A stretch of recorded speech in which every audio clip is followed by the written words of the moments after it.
The college football experience, Rutgers Scarlet Knights 2024 season preview episode. The Sports Gambling Podcast Network is brought to you by Underdog Fantasy. You can win up to 325 times your entry with the brand new Pick 8. Sign up, and when you do, sign up with the promo code TCESGPN to claim your special pick plus first time deposit offer up to $250 in bonus cash. UnderdogFantasy.com, promo code TCESGPN. We're also brought to you by Rhythm. Build your own betting model using their AI betting engine. Claim your 7-day free trial period today by going to sportsgamblingpodcast.com/rhythm. That's RITHMM. That's sportsgamblingpodcast.com/rhythm. Hey, what's up, you degenerate gamblers? This is Bill Burr, and you're listening to SGPN. Let it ride, baby.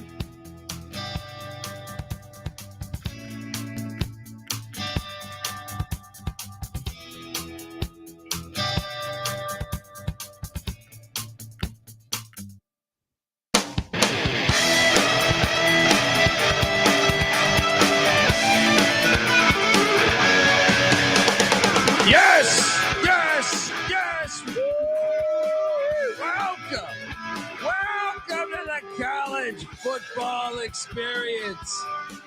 Rutgers Scarlet Knights 2024 preview as the song continues to rock on, and so do we as we continue to preview all 134 college football teams with the solo podcast for each and every team in the land. I'm freshly back from Mountain West Media Days in Las Vegas, Nevada. And I'm excited to continue on this journey. Almost done with the Big Ten. The SEC previews all out there. The Mountain West previews all out there. And next up, we have the Big 12 and ACC on deck. If you're wondering just who the hell you're listening to, that's fair. My name is Colby Swinging Database Dan, a.k.a. Pick Dundee. That's not a pick. This is a pick. I smoke and I drink and I don't have stress and I'm healthy. He was raised in the land down under, where a man thinks on his feet, speaks with his fists, and lives by his wits. Somebody knows. Double the price, but no one touches Dundee. I'm going to make a statement, youtube.com/the college experience, that first hit that like and subscribe, that this is the most exciting Rutgers season coming into the season, I would say, in about 17, 18 years. I think there's real hope. 12-team playoff. There's optimism here. There's a reason for optimism as Greg Schiano, enters, I think it's he's done 15 years there. Second stint, though. Entering year 5 this go around. Yes, year 5 this go around. Last year I thought the seat might be hot after last season. I think he's very okay. They're also they have a top 10 recruiting class for next season. Let's talk about it. I'm joined by my co-host. Give it up for the DFS god himself, the rooftop IPA drinking, homebrew making, tobacco road living, that free lock giving, former Herndon Basketball League MVP. Give it up for NC Nick in the place to be. There we go. What's going on, man? What's going on is Scarlet Knight football, and I think this could be one of the bigger stories in college football this year. I know, the 12-team playoff has made the sport already so much better just from us from a covering perspective. 100%. 65 teams that we think are candidates to potentially get there. And I don't even know that I'm including Rutgers, which you look at this, you look at what they return, what they did last season. They're no longer in the Big Ten East, and I'm sure we'll dive into it. We're going to go game by game on the schedule. But my point is I think there's a lot of optimism. I think if you're a Rutgers fan, basketball and football, check out the college basketball experience as well. But I'm saying the program seems to be in a good spot. It certainly seems like the NIL collective is pretty strong there. I mean, that's the only reason why I can think, take football here. Last 3 recruiting classes, just in the Big Ten alone, they were ranked 11th, and 8th. Then all of a sudden, They have, a nationally ranked recruiting class coming in next year, and the basketball team is crushing it too. So I must assume that the NIL collective is very strong there, and that's what you got to have, in today's day and age. So you should be excited if you're a Rutgers fan, especially with that schedule. Yeah, with that Jersey Mike's money and Danny DeVito doing fucking somersaults. You know what I mean? Let's go. Folks, before we jump into talking about, pretty much every aspect of the team here, I do want to tell you that you're listening to the College Football Experience. Make sure to check out, the rest of the family here. We're part of the Sports Gambling Podcast Network. Moon Off the Machine, Manji and Chris are getting you ready for the NFL season on the Propcast. They have episodes dedicated to season long props and the awards market. Plus, check out our pal from Jersey, CJ Sullivan, hilarious stand-up comedian, the bet detective in his road to $10 million on the Bottom Line Bombs podcast, which is sports podcast you need to check out, year-round talk. CJ's absolutely fantastic at just he's hilarious, and he's very knowledgeable when it comes to sports. Check it out. Tune in wherever you get your podcast, or grab the SGPN app, which is free to download in the App Store and Google Play Store. Let's jump into this. We got slides and everything. Greg Schiano, where are you at with Coach Schiano, former Penn State guy? I know that I remember he got hosed for that Tennessee job by those. I feel like Tennessee deserves years of shit for that, but he's a very quality head football coach. But how do you think he would have done at Tennessee? Would have been interesting. Yeah, I'll tell you this. This is the perfect fit, though. It is, but the SEC East, those years, he would have had some opportunity. Sure. Florida's been down for like a decade, with the exception of like 1 year with Mullen. So it's like, okay, Georgia, they would lose to Georgia, but I think there'd be opportunities to grab wins against Kentucky, South Carolina, Vandy. Now they would have had the cross division game every year with Saban, which wouldn't have been fun. True. But I still think like 8-9 wins, that he might still be there. Yeah, I guess ultimately it doesn't matter because it didn't happen. His first go around at Rutgers, it took him a while. It wasn't till year 5 that he had his first winning season as a Rutgers football coach. So I guess you could argue that they're ahead of schedule, because last year in year 4, his second go around, they had their first winning season. And then, once he got things rolling there, he was pumping out 8-9 win seasons, even went 11-2 in 2006. Rutgers has always been a doormat in college football. And he's, like I said, he's a perfect fit there, and he is slowly building them up once again.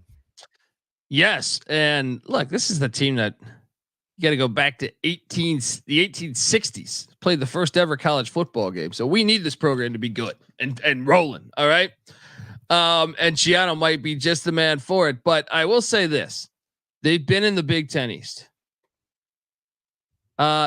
Kickstarting. So the first time he got to kickstart it in the Big East, which had its challenges too. They had, that era, Miami was on fire. Virginia Tech was on fire. Syracuse was still a bowl team year in, year out. It felt like West Virginia and Pitt were solid. Yeah. And he kickstarted that thing and got it going. Now the Big Ten East had Ohio State, Michigan State, Michigan, Penn State. All 4 have been really good of late. Maybe not Michigan State the past couple years, but prior to that they were. And now there's no more Big Ten East, so I think he can benefit from that. But I will look at his records here now, and I'm excited for Kirk Soraka to come in. This is a guy that excelled. I thought certain years at Minnesota we were high on him. Struggled with Penn State. Now he's at Rutgers, and I'm excited for that. To see if that can work out there, but. Schiano, though, who's 87 and 95 and 15 years at Rutgers, the winningest coach in Rutgers history. This is his second tenure. The stats here, you'd like to see some of the like when you think of the 4 best schools, maybe the 5 best schools. Well, no, because he came in the COVID year, so I'm not going to say Michigan State's a top 4 school. I think the top 4 schools in the Big Ten during those 4 years are Ohio State, Michigan, Penn State, and Iowa. Yeah, that's fair. And he's 0-14 against all of those. That's I what he's mean, up against. Yeah. Yeah, but that's to be expected. Nobody thought that Rutgers was going to be able to compete with any of those teams anytime soon after he was hired. Maybe that'll change in the coming years, especially once he starts getting more talent in there, like the recruiting class he has coming in next year. I mean, the talent level between those teams and Rutgers for the last 3 years has been night and day difference. So it's not, he wasn't expected to compete with them right off the bat. I think Rutgers knew that it was going to take a little while again, just like the first go around. And that's what he's doing. And I think you look at the record against Michigan State, Indiana, that's pretty solid. Purdue, Illinois, those were the teams that he's able to compete with now. But moving forward, maybe he'll be able to do a little bit better against the top of the conference. And last season, you go 7-6 in the Big Ten East, right? Yeah, you beat Miami, the Hurricanes, in the old bad boy mowers pinstripe bowl. Now down the stretch, they did lose 4 straight prior to that, but all of those teams were 8-win teams. They didn't have a loss to a team with a losing record, so that's impressive in that regard. And it was just a couple of years ago. I feel like they played Ohio State fairly well. It'd be 35-16 last year. That's great strides within that. And that one of those years what year was it? They almost got Michigan. They pushed Michigan to overtime. Maybe it was 21. And I feel like Michigan squeaked it out in Piscataway in like a third overtime. Maybe it was the COVID year. But they've been inching. In 21, Michigan won 20-13. No overtime though. Is that what you're thinking of? No, I'm thinking of. I think it was the COVID year. Yep, I got it. It was 48-42 in 3 overtimes. So they've been there, man. They like Schiano has gotten it more competitive, more respectable. And guess what? We'll get to the schedule because you got a little gift from the gods as far as this season. And look, I mean, what is Schiano good at? He's good at fielding a tough team, a strong defense. He's good at improving line play, and that's why he was able to kind of hang and bang with Michigan for a couple of years there. That's what Rutgers needs. That's what you need to compete against those top teams, and that's what he's brought to the table already. Yeah, and it seems to be, you got to be thinking this is the best version of, coming into a season that we've seen in the second tenure of Greg Schiano. If you look back at if I do a bad loss thing for every team in the Power 5, they have a lot because they went through some dark years. They went through some really dark years. They have a couple of FCS losses to New Hampshire and Villanova. UConn's gotten them 6 times. Temple's gotten them 2 times. I mean, Kent State. What's the worst one on here? When youtube.com/the college experience. I think you have to look at the FCS teams. I mean, Villanova's a good team though, and New Hampshire's been pretty solid too. But I mean, they should own Northeast football, and they haven't. A lot of losses to Northeast teams, and you can't have that if you're Rutgers. If you're the team in the Big Ten in Northeast football, you should dominate all those other schools. Yeah. But most of these not in the second era of Schiano. I believe a few of those are. Eastern Michigan, I think, did get Schiano. And I think Buffalo with Leipold got him too. But either way, I mean, it's a big list compared to some of the other teams, but you got to remember what they were all going through in that, most teams weren't coming up to a conference during that stretch. The offense from 2023, 94th in scoring offense per game, 23.2 points per game. That was 8th best in the Big Ten. 102nd in yards at 306.2 yards per game. 10th best in the Big Ten. 124th in passing. So they were a bottom 10 passing team. 137.5 yards per game. 12th best in the Big Ten. That's hilarious. They have 14 teams. So 3 teams in the Big Ten were in the bottom 10. That's in sad. Passing yards. Potentially 4 if there was a someone at 123. But 55th in rushing. The rushing attack was good. 5th best in the Big Ten. I think that speaks volumes on Schiano and what they got going. But talk to me about those numbers and your thoughts. Well, that's his brand of football. run the ball a lot, play strong defense. They should. I know they were in the Big Ten East. They should have been in the Big Ten West because that's the style of football they want to play. They're not going to air it out. They were limited. Well, I don't get brain, man. Yeah. We know they were very limited at quarterback with Gavin Wimsatt last year, who was since transferred out. He just was not a very good passer. He was dangerous with his legs, but he was below 50% completion percentage. Only 9 touchdowns to 8 interceptions. So they couldn't do much offensively other than run the ball.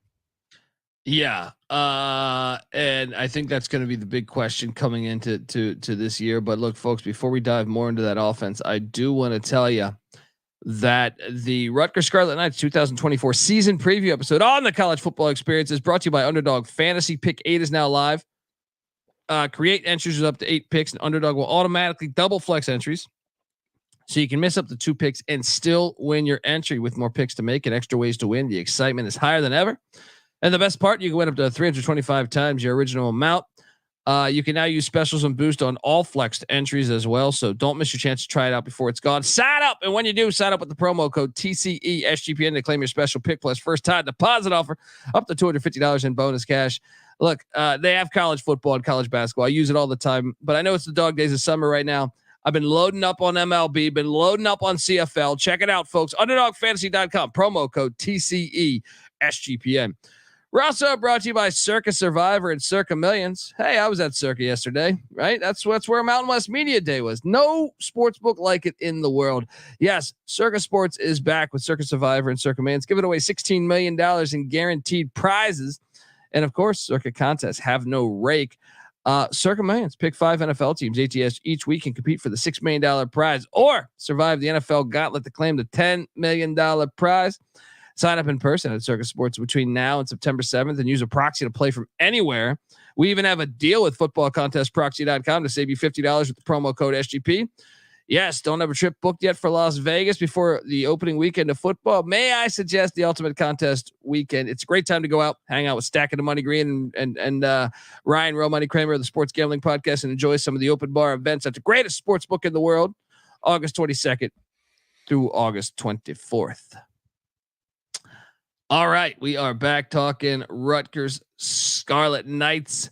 The offense, the pass game, I think that's the big thing, man. The big thing, you look at this, you that said, man, I try to pull up some of the better wins. They beat Virginia Tech by 19 points, right? With a starting quarterback going 6 of 17 for 46 yards. Yeah, they were averaging 7.5 yards per rush in that game, ran for over 250. Look, I mean, they knew who they were last year. They weren't going to try to pass it because they knew they couldn't. So that's all the more credit for being able to run that well, is that the defense knew what was coming also, and they still couldn't stop it. Now, look at their losing streak. The last 4 games of the year. That's when things really bogged down. When the level of competition was a step up. They only average 11.5 points per game over that 4 game stretch. So I think Schiano knows they need a more balanced approach this year if they're really going to, flirt with, I don't know, a double-digit win season. Is that crazy? No, it is not, and people are thinking that it is, but I kind of think it still is also. But there's a path given how easy their schedule is. To me, if you just protect the ball a little more, I mean, Gavin Wimsatt, who was a highly recruited guy that came in, skipped his senior year of high school, he had 9 touchdowns and 8 interceptions on the season, right? I'm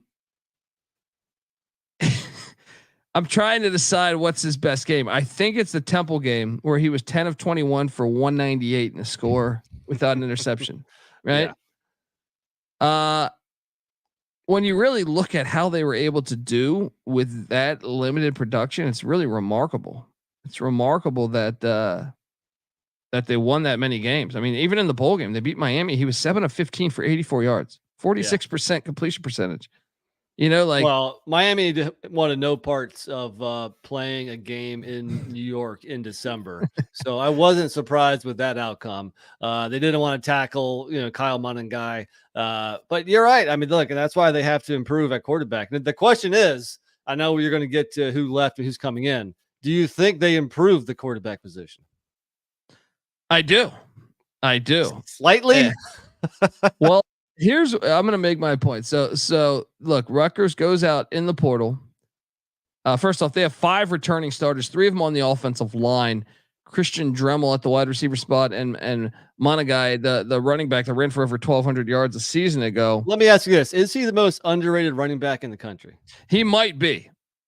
I was just at Mountain West Media Day, and I thought Titus Swen might also be not Titus Swen, Harrison Whaley, might be as well. But yes, he is one of the more underrated running backs, I would say, in the country.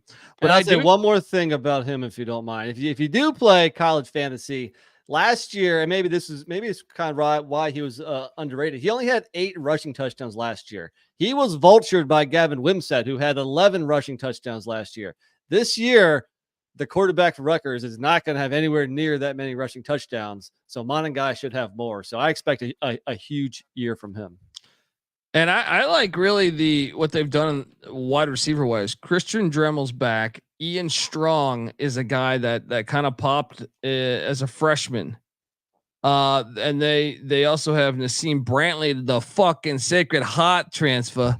Dremel, who was actually a former walk-on, he led the team and with receptions and yards, 36 catches for 468 yards. That shows how bad the passing game was. They've improved it. I mean, even though they've lost 3 of their top 5 pass catchers, including their starting tight end from last year, I guess I'll say I think they've improved the unit slightly, but this is still not a very good receiving group. I still think they lack top-notch talent. Look, if I host the FCS College Football Experience, subscribe to that. They went out, and by the way, they do bring back a kicker that was pretty damn good for them, Jai Patel last season. They went out and got Demure Miller, who was a stud at Monmouth the past couple of years. They also brought in the Greek rifle. Some say the pellet gun. Athan Kaliakmanis.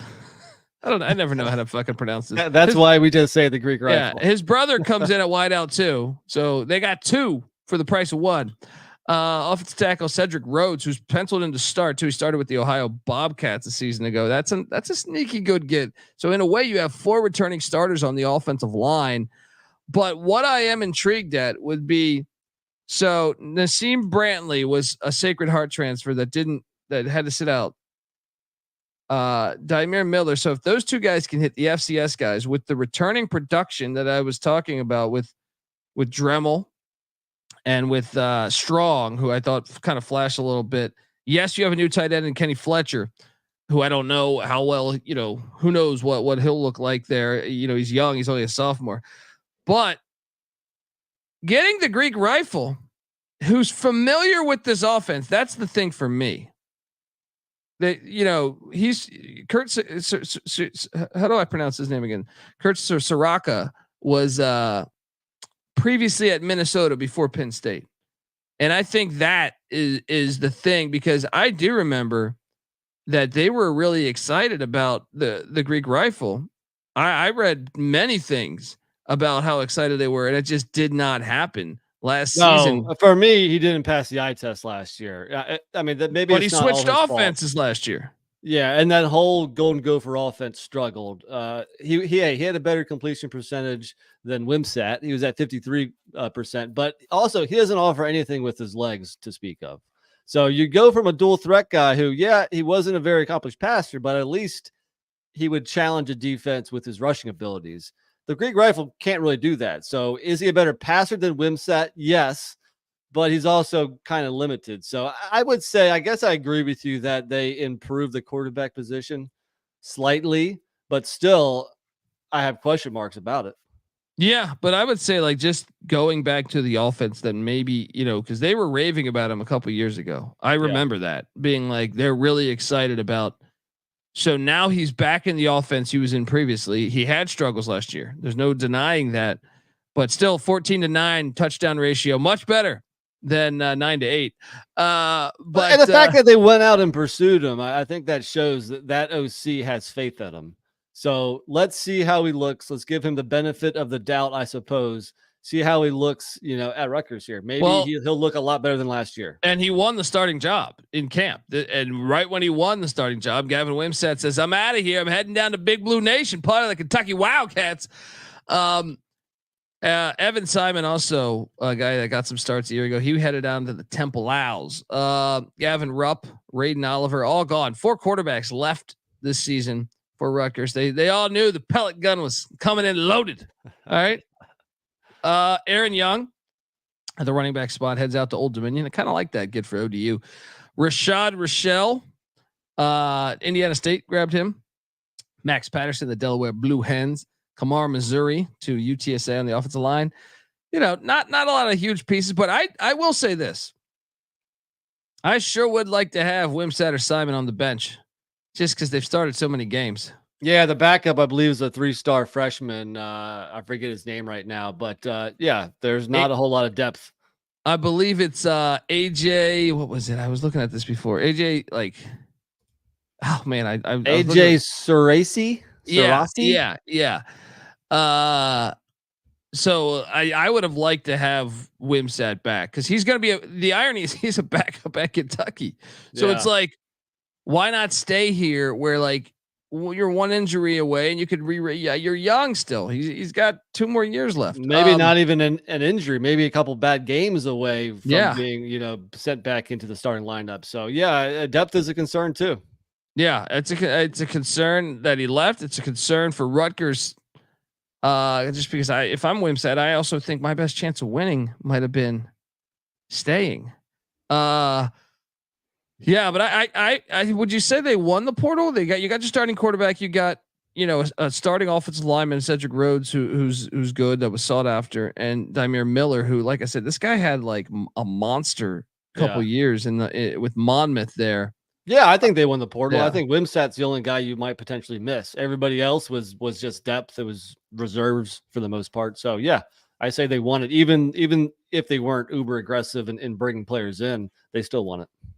Yeah, we're going to talk the defensive side of the ball. That is Schiano's specialty. But before I do that, I want to tell you that the Rutgers Scarlet Knights season preview episode of the College Football Experience is brought to you by Rhythm. If you're betting on player props, then you need to download Rhythm. Rhythm is the go-to sports betting tool that transforms complex data into actionable insights, empowering bettors with smarter, data-driven decisions. Unlike other platforms, Rhythm combines advanced predictive analytics with an intuitive user experience, making betting both easy and enjoyable. Rhythm's predictive models were born from the brains of MIT data scientists and quants with over 3 years of data that help drive you to better AI-backed betting decisions. So claim your free 7-day trial period today by going to sportsgamblingpodcast.com/rhythm. That's RITHMM. That's sportsgamblingpodcast.com/rhythm. All right. Back on the College Football Experience. Scarlet Knight defense. Hey, they were in a conference with Michigan, won the national championship. Penn State, Ohio State, Maryland put up some big offensive numbers. All right. They were the 32nd in the nation in scoring defense, just giving up 21.2 points per game, 7th best in the Big Ten. They were 16th in the nation in giving up yards, just 313.5 yards per game, 6th best in the Big Ten. They were 10th best, top 10 pass defense, only giving up 176.3 yards per game, 5th best in the Big Ten. And they were 41st against the run, giving up 137.2 yards per game, 7th best in the Big Ten. Your thoughts on any of these? I thought they had a very strong defense last year, and they're bringing 8 starters back. Returning production on the defensive side is 75%, which ranks 20th nationally. They're saying, let's go. Let's run it back. Yeah. This is where I think your eyes light up if you're the Rutgers fan. NC Nick mentioned a double-digit win season a minute ago. You're sitting there saying, someone in someone in East Rutherford spit the coffee while listening to this episode. Driving on the highway, just crashed. I said 10-win season, honey. He's making calls right now. But yeah, there's coffee on the windshield. There's coffee everywhere. But you got to be optimistic about this defense. 8 returning starters on a pretty awesome defense a year ago. Yeah, on the defensive line, both ends are back, and Wesley Bailey and Aaron Lewis. The linebackers, now I know Tyreen Powell got injured in the offseason, but I think he's going to be ready to go. Maybe not by game 1, but early in the season still. At the linebacker spot there, Mohamed Toure back as well with Powell, and Desmond Iganosin, I believe. Yeah, I like there that. We go. Yeah, it was hard for me to say. Then you have cornerback. They did lose a corner to the NFL draft, but they have the other cornerback in Robert Longerbeam. That's Max Melton, who was a 2nd-round draft pick. And by the way, speaking of draft picks, real quick, that's 3 years in a row Schiano's had a Rutgers guy drafted, which hadn't happened in a little while at Rutgers. It's easy to see a tide turn. Shows you the talent's improving. Yeah, and they did lose their stud punter. But they have a kick Dundee coming in, and Jacob Anderson, who's a freshman from Australia. Their safeties, both safeties back. Flip Dixon, Shaquan Loyal, both back. And see, Nick, this defense. And then a couple of those linebackers are on NFL radar, as is Flip Dixon. So it sounds like he'll probably be sending a couple more players to the league after this year. So defense is loaded. And they also added Malcolm Ray on the D line from Florida State. They didn't really go after much in the portal besides him. They also brought in long snapper Alston Riggs from BYU. But he's crucial too, though, because they lost both defensive tackles. So to bring him in, I assume they're going to plug him in right away. That was an area of need, and they went out and addressed it in the portal. So again, you're not seeing a lot of additions. You're just seeing a couple here and there that make a lot of sense because they were areas of need. They did lose a couple guys. Renee Conga heading out to Louisville. Cameron Stewart also to Temple. Temple still old rivals. Stanley Dennis to the Salukis, Southern Illinois. Carnell Davis to the Dukes, the Duquesne Dukes. Shout out to CJ Sullivan.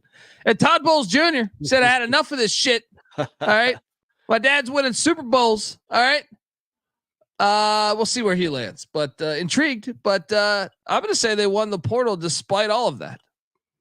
Yeah, I think so, because the one person they got should be an impact player right away. And again, echoing what I said about the offensive losses, it's mostly depth. It's mostly reserves. So yeah, I agree. So now here we sit, 32 minutes in. We've said the offense is going to get better. We said the defense is projected to be better. The offense is it going to be better? Look, the run game and the O-line is still strong. It's all about the passing game. I think the offense will be better. Okay. I think you get a quarterback, right? A quarterback that's familiar with the offensive philosophy. Yeah. And I think their wide receiver room, I think, is in better shape. I'm counting on Miller being a stud. I mean, maybe he's not a top, maybe he's not all Big Ten, but I can tell you, I think he's going to be pretty good. Maybe he's not Kenny Britt. Maybe he's not Mohamed Sanu. Yeah, that's fair. Maybe he's not that, but we'll see. We'll see. So, and you bring it back to kicker. If you're in a close game, I think that shit matters. He was a very good kicker a season ago. So yeah, I am going to say that I think they're in better shape than a year ago. And guess what? They're not in the Big Ten East. And I feel like that's something we got to highlight, but the odds, and you have to search around for these, by the way, but, I did see a 7 out there, but I do see 6.5 as the win total at a lot of different places. I saw 6 on DK today. Yeah, that's not what I'm even saying. Juice that high on the over either. Yeah, well, what was that juice, if you don't mind me asking? Because I had to go off minus 115. That's it.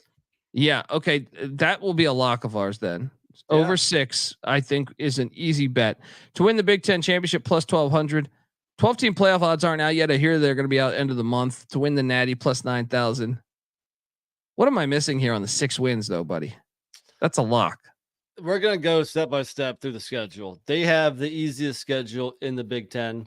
They avoid, I would argue, the top 5 teams in the Big Ten. They avoid all of them. And that is Ohio State, Michigan, Penn State, Oregon, and Iowa. Agreed. It's almost unfair that how easy their conference schedule is compared to some other schools. Like we did the Michigan State preview last week. Unbelievable that they don't play any of those top 5 teams. So that alone, look, they won 6 regular season games last year. They can definitely improve on that. So I like the over big time. I love the over. It's one of the I guess we're tipping our hand already, but yeah, no, let's go game by game here, because when you look at this, I want to know how many games will they actually be dogs in. They open up the season. Your non-con is you got the Howard Bison, who did almost knock off Northwestern last year. 24-21, I think they lost to Northwestern. Week 2, they're home to Akron, Joe Moorhead's bunch, which I still think. I know Akron almost got Indiana, pushed them to overtime a year ago, but still, they were just 2-10 last year. Also, yeah, they get a bye week, week 3, and I love that bye week because it's right before their trip to Lane. Normally, I hate an early bye week, but I like it because I think this is one of the bigger games. Like when you search for them being dogs, you can really only come to like 3 games where I feel like you could convince me that they'll be dogs. Yeah, I mean, I think all the road spots, other than maybe at Michigan State, they could be dogs. I don't know. I feel like we'll see about Maryland. But this one, they get a bye week, like I said, September 14th. Then they're at Lane Stadium in Blacksburg on September 21st, and this is the one that I really think, you got to look back at a season ago. Now I know Lane Stadium is a great home field environment, but as someone brought up, who was that I was talking to? That it's great from on TV and fans perspective, but they lose a lot of games there. So it's like it hasn't quite been the same ever since Beamer left. Yeah, that mystique around that, that stadium and yeah, I mean the fans are going to show out. It's going to be loud. But teams haven't really had too many problems winning there. So I do think, call me an ACC homer because I live in ACC country. I'm going with the Hokies here, though. Rutgers did whip their ass last year. It was kind of before the Hokies turned a corner. So we got the revenge angle. The Hokies are at home. Can Rutgers win? Of course, they certainly can. But I'm going to go Hokies here. Oh, man. The deeper dive I do on Virginia Tech, their schedule's nice in the ACC. They didn't beat a team with a winning record last year. Yeah. And they won the bowl game against a team with a winning record, but they didn't have their head coach and 30 guys had transferred. Right. So it doesn't count. Like I am more weary on them. And I look back at a 35-16 game a year ago where they made drones really struggle in throwing the ball. They weren't able to really establish anything from a rushing standpoint. And then Rutgers just ran wild on them. I guess I'll put it like this: between this and their next road trip, I think they're going to win one of those games. I'd say both of them, and you're alluding to at Nebraska a couple games later. I mean, both games are kind of coin flip because Virginia Tech and Nebraska they're kind of on the same level as Rutgers. They're maybe more talent, but maybe the coaching isn't as good. I don't know. I have them 2-1 going into that home game to end September versus Washington. I think they're a better football team than Virginia Tech right now. Give me the win. Okay. They are home to Washington on September 28th. I think they'll win that. Friday, September 27th. Yeah. Actually, it's a Friday night game. They moved that. I made the schedule before. Yeah. I think Washington is going to be this year's TCU. I favor Rutgers at home there. And like Kaysen says in the chat, getting Washington early is definitely a good thing with a new coach and a new quarterback, etc. I think Rutgers beats them. Yeah. Yeah. Shout out to Timothy Green. Good afternoon, fellas. It's definitely the college football experience. Just want to say thank you for the great job every time. Appreciate you, Timothy Green. YouTube.com/the college experience. Get on over here. Let us know your thoughts. But okay, so look, I gave them Virginia Tech, so I'll say they lose to Nebraska, but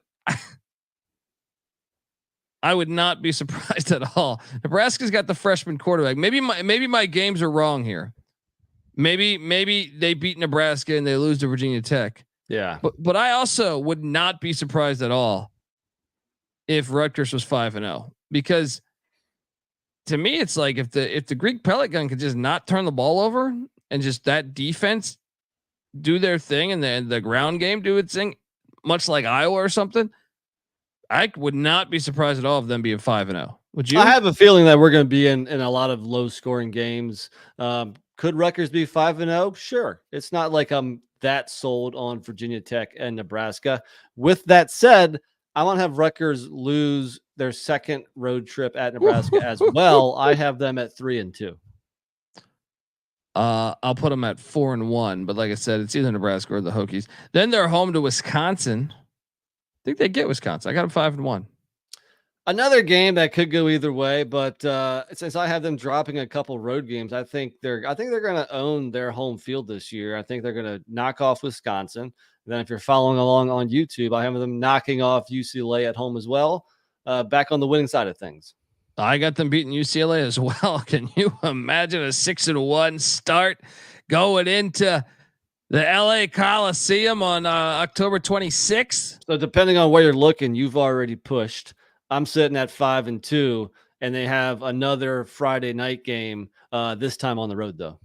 Also, again, your thing's not updated. It's on Friday the 25th. Yeah. I made the schedule like 2 weeks ago or 3 weeks ago before the Big Ten announced their movement on games. So my apologies. You got an excuse for everything. I tell you. I guess you can't update it, huh? Well, it makes all that work I did useless. I'm joking. Yeah. I'm joking. Let's go. Then November 2nd, they have a bye. Hold on. Did we choose that at USC game? They're losing that USC game. But I'll tell you this. I'll tell you this, man. What did Utah do that always fucked with USC? Physical football. Physical. And USC has been soft. Yes. That's going to be an interesting game because the teams are completely different. But traveling cross country, I'm going to chalk that up for a loss. Yeah, I'm with you too. Like this is, to be honest, when I took a first glance at the schedule, I was like, this is my only for sure loss on the whole damn schedule. This is probably their toughest conference game. Which is crazy. Now, I did want to look at something here because I don't think I did this pre-episode. I wanted to see who USC played after or before. So USC has at Washington on deck. Okay. And at Maryland before. A lot of travel, but I mean, okay. Yeah, I got them. So I got them losing that. So heading into, they have a bye week on November 2nd. I have this team with 2 losses. You have them with 3, right? Yeah. 5-3. Yep. Then they're home to the Minnesota Golden Gophers. This one's interesting because the Greek pellet gun started at Minnesota. And this one matters. Why do I feel like this is a sneaky game where this is one where like I could see Fleck getting them. Sure. I mean, that's why this schedule is very interesting because there's hardly any for sure losses, but you could argue there's not a whole lot of surefire wins either. Rutgers has never beaten Minnesota. Also, Rutgers has never beaten Wisconsin or Nebraska earlier on in their schedule. I do think they beat the Gophers here and they get the 6th win for me, which according to DraftKings, I'm pushing already. I got Fleck getting them here. 17-14 type of game. However, I will have them bouncing back, heading down to College Park. Maryland replacing their entire offensive line, their quarterback. There's just too many moving pieces to me. I will say Maryland has completely owned Rutgers last 3 years. But won. That's because they had Tolia all 3 of those years. True, but they won 42-24, 37-0, and 40-16. I was kind of surprised when I was doing my prep here. I didn't realize that Maryland, have they been better than Rutgers the last few years? Yeah, but I didn't realize they were just blowing them out every year. True. I didn't know, you're schooling me on that right now, but I still think Maryland though has got it like 5. You lost all 5 of your offensive linemen. Yeah. You lost your starting quarterback. You lost your starting tight end. You talked me into it. Rutgers gets the win. They are now 6-3. What am I at now? 7-3 for me.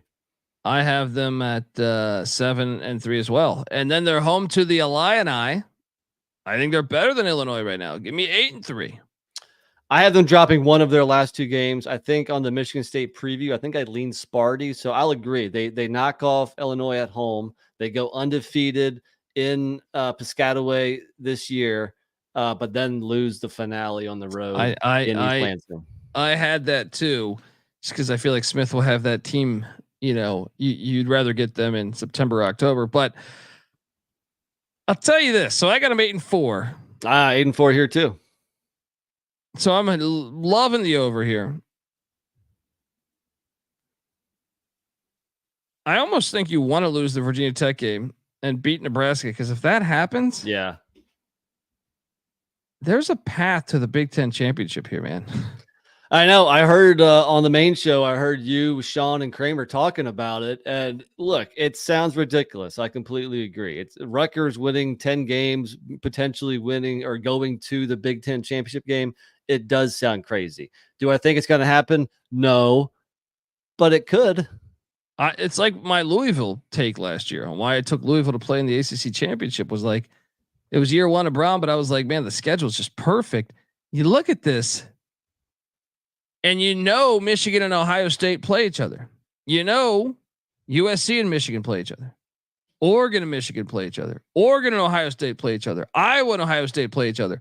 So that the fact they're playing each other, if Rutgers can just handle their own within the conference, I think they could do it, man. Like, I think it's worth sprinkling that Rutgers to win the Big 12 championship at plus 1200. It's worth sprinkling, especially if you're a Rutgers fan. I always say though, there's a difference between getting there and winning it, but then I guess you'd have a hedge opportunity or something, so you could still come out ahead. But they have a chance, but I don't think it's going to happen. But still, even if they go 8-4, that's a very good season.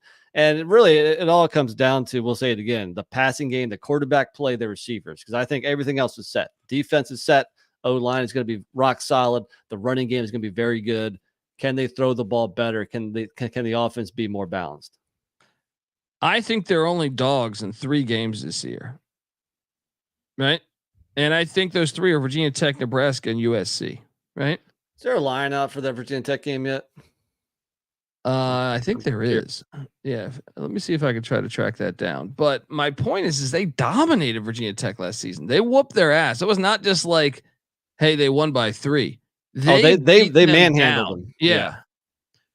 Let me see if I can grab this look ahead line here. I do believe I did see it. I don't see it on DK. No, I could have swore I saw it somewhere. Anyway, I mean, the games I had them losing, going 8-4, I don't feel great about those losses. I mean, yeah, I think at USC, like you have ranked, that's probably the toughest one. But the other ones, they can easily go in Rutgers' direction. But on the flip side of that, as could some of their victories, they could go the other direction as well. Still, I mean, short of them not getting Northwestern. James in the chat says 7-4. Are they going to forfeit a game? He played 12 games here. COVID coming back? Dude, I don't know, man. I think they could. We're giving Virginia Tech the benefit of the doubt for really just Lane Stadium. Like I said, they whooped their ass a season ago. Yeah. And I'm not sure that I know that Virginia Tech brings back everybody, but I don't know that they're that good. The other way to look at things, if you're just looking at it over under, and especially if you're getting at 6, how does this team lose? How do they have a worse regular season win total with this schedule compared to last year's schedule? Again, last year they played Ohio State, Penn State, and Michigan. This year, their conference schedule is one of the nicest conference schedules I ever remember seeing in the Big Ten. Well, that's the problem with it. When you go to an 18-team conference, you're going to have this where someone's going to probably get one of these each and every year. And yeah, I mean, they played at Wisconsin last year too. You can add that to the mix, and at Iowa last season. Yeah. They played. And they still went 6-6 in the regular season, right? And then and then beat Miami in the bowl game. Yeah. I feel pretty damn good about this. This is a lock. I think so. I'm right there with you. The only way this doesn't hit is if the pellet gun gets injured and they have no depth behind him at quarterback. Or if he just sucks like he did last year. I still think they had shitty quarterback play last year. They're still good enough to get to 7 wins without quarterback play. I think you sprinkled the Big Ten championship game too. Like I really do, because like I said, with everybody else playing each other, they can even have 2 losses. They're gonna be able to beat Ohio State or Oregon in the Indy Dome. What if they're not playing them? Then who are they playing? Iowa or Michigan? I find it hard to believe that neither Oregon or Ohio State isn't going to be in there. Both of them might not get there, but one of them definitely is. Wait a second here. So you're telling me that Ohio State plays Oregon and Michigan? I'm not as high on Michigan as you this year. Well, my point is Michigan's had Sharon Moore's 1-0 against Ryan Day, right? They haven't beat him in 4 years. 4 years ago was the last time they got a win. Yeah. I think Ohio State's going to get there this year. Yeah. They're going to beat Michigan this year. But at the same time, we're just giving them a game that they've gotten, and some of those games they got physically dominated in, right? Right. So with at Oregon and a game against Michigan, they could easily have 2 losses. Oregon also has to play at Michigan, right? Now I don't believe, you're right. Oregon would probably be in there in that mix, but I don't know. They could drop one. That final game of the year, I think they get Washington. Washington's won 2 in a row against them. Play at Wisconsin, I guess. I mean, you could make an argument, but I just don't see it happening. I have Ohio State and Oregon as top 5 teams in the country. I do too, but through some kind of funky tiebreaker or an unexpected loss, one of those teams might not be in the Big Ten championship game, but there's no way that neither of them make it. Well, I think Iowa is going to go 11-1 with their one loss being Ohio State. So my point is if Ohio State does have a second loss, Iowa and Oregon don't play each other, dude. Right. So then you're asking yourself, what the hell? And if Rutgers loses to Virginia Tech and USC, but wins everything else. So you have Rutgers going 10-2 now. No, I'm just saying potentially you could easily, like I took them to go 8-4 with losses to Nebraska, starting a freshman quarterback against a top 20 defense. Right. And I'm just guessing that Michigan State catches them and Minnesota catches them. Those games mean I have no idea about that. Like, if you told me set the line on Rutgers at Michigan State, I actually think Rutgers will probably be like a short favorite. Yeah. It'd probably be Rutgers -2.5. The Minnesota game, I think Rutgers probably -2.5, 3. They could easily come out of there with those wins. I like what Cason's saying in the chat, saying, "What if it's Iowa Rutgers in the Big Ten championship game?" You know how pissed all those TV execs at Fox and everything would be. They're all envisioning Ohio State and Oregon or maybe Michigan or something. If it's Rutgers versus Iowa, that'd be the most hilarious thing I ever. really want that to be the case, man. Give me that. Give me, if not them, then some other team. Definitely Iowa in there, but Rutgers, Iowa, Big Ten championship, and the winner gets a bye. Oh man, pipe dream. I don't think it's going to happen, but I guess you can make an argument that it's at least possible. I'll tell you this, man, and I know this is the Rutgers preview. If Iowa gets there and I was playing Oregon, don't rule that shit out. Iowa's defense, I think. We're used to them playing Ohio State and getting ran out of the gym or something.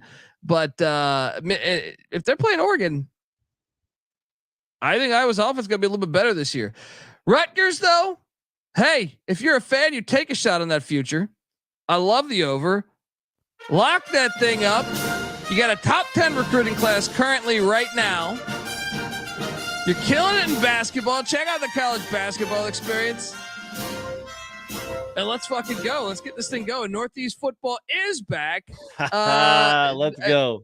NC Nick hates it. He hates the fact he's got to admit he just called for Rutgers to go 8-4. That means Northeast football is back. Give NC Nick a follow on Twitter at NC__NICK. I'm on Twitter at TheColbyD. The College Football Experience is on Twitter at TCE on SGPN. Check out follow away there. YouTube.com/The College Experience as we continue to go through all 134 teams with the solo podcast for each and every single team in the land. We're giving Kennesaw State the same amount of attention and UTEP the same amount of attention that we're giving Ohio State and Alabama or whoever. So hop on over there, check it out, hit that like and subscribe button. I'm all over Rutgers here. You're going to be hearing this on the Locks Pod in August. Folks, until next time, get the SGPN app in the App Store, free to download in the App Store. Check out the Stadium Heads podcast, myself, Michael Barker. Rutgers has obviously that history is on the side of the Rutgers Scarlet Knights. All right. The first college football team to ever play a game. We talk a lot about stuff like that. The history of college football stadiums. Check out the Stadium Heads podcast.